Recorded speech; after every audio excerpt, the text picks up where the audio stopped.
Hey guys, this is Omni Bear again, just with a Toysday Tuesday review. I want to make a disclaimer, of course, these are not for children under 13. It does say it on the box, I believe, that is at least 12 and up anyway, but I just have to release that disclaimer, so please, if you're 13, do not watch this video. Anyway, without further ado, this week we are going to do another Figma. As I said, we're going to be doing a series of Figmas since I haven't done Figmas in bulk in a while. Usually I do Nendoroids. This one is going to be a little bit of a rather old one. So you're going to see the big difference. I kind of think that I unintentionally picked this for that reason.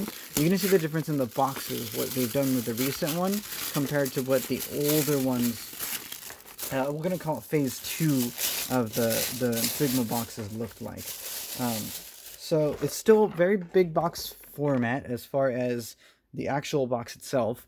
Plus, the bezel is very large. You can see that the bottom part here still has the numbers and still has the logo, and it still has the names and all that. And this is, of course, Kirito, the GGO version, where he actually ended up being a girl avatar.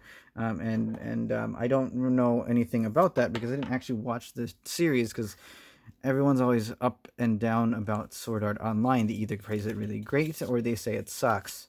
So I don't know where to start. And anyway, you can see the pictures are still the same. They didn't change that from box to box, from phase 1 to phase 2 to phase 3. But they did, of course, as I said, again, that bezel is pretty big on phase 2 still. Phase 3 that they did actually reduce that. But without further ado, let's go ahead and open it up and see what we got.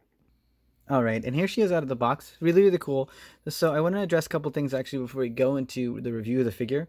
This was I've had this for a little while in the box, and as some things do happen when you do have it in the box for a little while, there's something called a plasticizer that actually keeps it preserved while it's during the shipping and storing and stuff.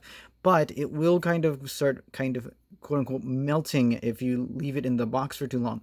That's the thing that gives that new plastic smell when you open a box new and things like that. And it might smell even more if it hasn't been open for a while. The other thing though that you shouldn't be worried about, that you might be worried about, is that yes, it will have like a little sticky residue on it when you pull it out, but don't worry about it. That residue is really nothing. It's not that harmful. I mean, it's barely noticeable once you start actually like playing with it and moving it around. And if you really want to, you can. I believe dish soap can take it away. Just a little light solution of water and dish soap, and then soak it in there for either like a couple hours or a whole day, and then it should be fine.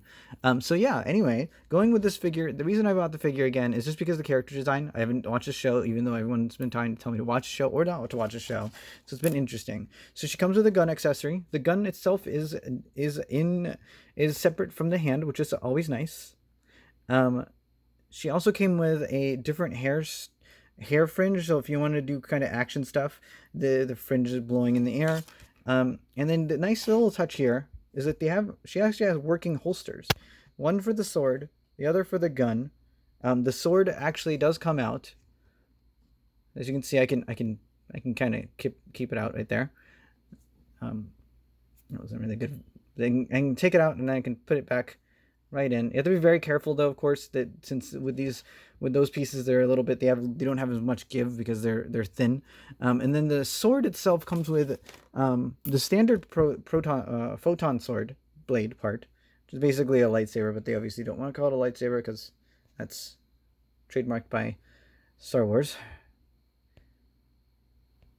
Can't really get it very good in focus, but it's you know the concept. It's basically a beam of light, and then it comes with this little piece, which is kind of nice.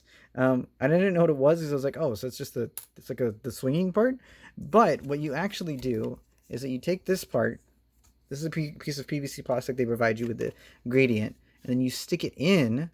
So instead of having what they've usually done in the past, usually this is one big piece, and it's kind of heavy, and it's kind of unwieldy, so it's really hard to pose. With this, it's going to be a little bit easier because this is not very much weight, and you're getting all the weight on here at the bottom. So if you're smart enough, you can either push her back, as you can see that she has that thick coat, which will provide a little bit more balance.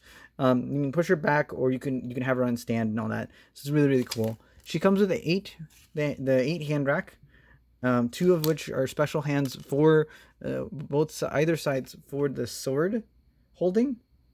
And then she comes with 2 faceplates: the battle faceplate or angry faceplate, the normal faceplate, which is right here, and then the scared or worried expression here, or the embarrassed expression, I guess you could say. But yeah, she's a really cool figure. I do like the design and things like that. Like I said, that's why the real primary reason I picked her up, is I haven't seen the show or anything. But if you're a fan of Sword Art Online, specifically the GGO, the Gun Gale Online arc, I'd say definitely pick her up. And if you're a fan of just really cool character designs, I would say pick her up too, because again, the figure is really sculpted. It's sculpted really well with the gun holster and then of course the big chest plate here. Really cool stuff. So, but anyway, guys, thank you so much for watching. Again, you can catch me on stream as well if you want to see some video games streamed. And like I said, I am kind of working on a project where I'm going to do toy builds on stream, and that's going to be twitch.tv/OmniJRBear. That's twitch.tv, and then the username for YouTube. But I'll see you guys in the next week for another Toysday Tuesday review. Have a wonderful day.